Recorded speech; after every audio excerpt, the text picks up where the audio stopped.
జాతీయ ఆదాయంలో మరి ఒక భావన వచ్చేసి వ్యష్టి ఆదాయము. దీన్నే పర్సనల్ ఇన్కమ్ అని అంటాం. వ్యష్టి అంటే కుటుంబము అని అర్థము. కుటుంబాల ఆదాయం ఏమిటి? ఒక సంవత్సర కాలంలో దేశ పౌరులు ఆర్థిక కార్యకలాపాల వల్ల, ఆర్థికేతర కార్యకలాపాల వల్ల సమీకరించుకున్న ఆదాయమును వ్యష్టి ఆదాయము అని అంటారు. ఇంకొకసారి చెప్తాను చూడండి.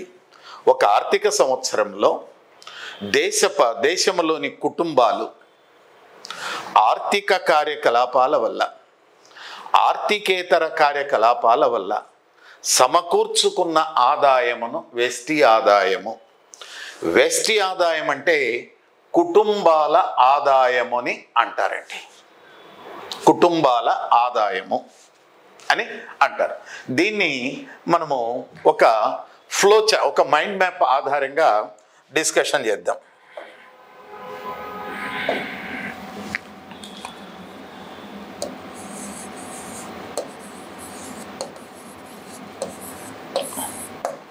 వ్యష్టి ఆదాయము, దీన్ని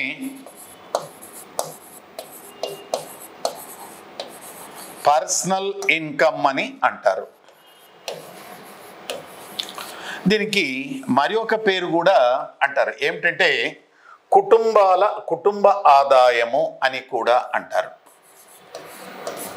కుటుంబ ఆదాయము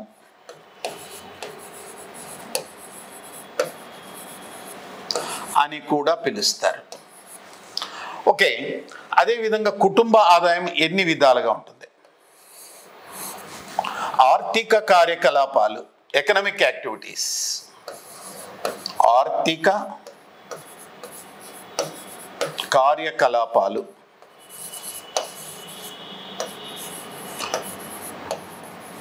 ఆర్థికేతర కార్యకలాపాల వల్ల, ఆర్థికేతర కార్యకలాపాల వల్ల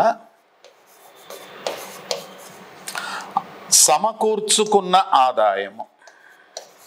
ఒక కుటుంబానికి సంవత్సర కాలంలో వచ్చినటువంటి ఆదాయం, ఆర్థిక కార్యకలాపాలు, ఆర్థికేతర కార్యకలాపాల వల్ల వచ్చినటువంటి ఆదాయాన్ని ఏమంటారంటే వ్యష్టి ఆదాయము లేక కుటుంబ ఆదాయము లేక పర్సనల్ ఇన్కమ్